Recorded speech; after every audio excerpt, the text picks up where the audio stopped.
இன்றைக்கி சூப்பராக நம்ம தோசை தான் ஊற்ற போகிறோம்.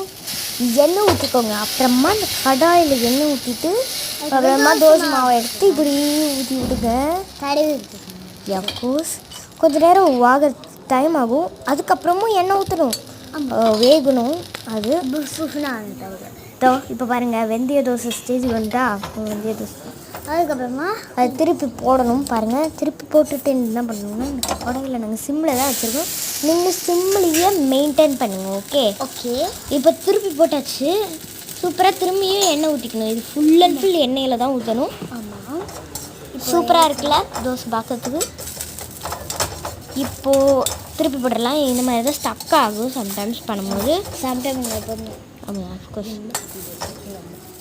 எண்ணெய் சட்டி தோசை எங்கள் அம்மா சுட்ட தோசை.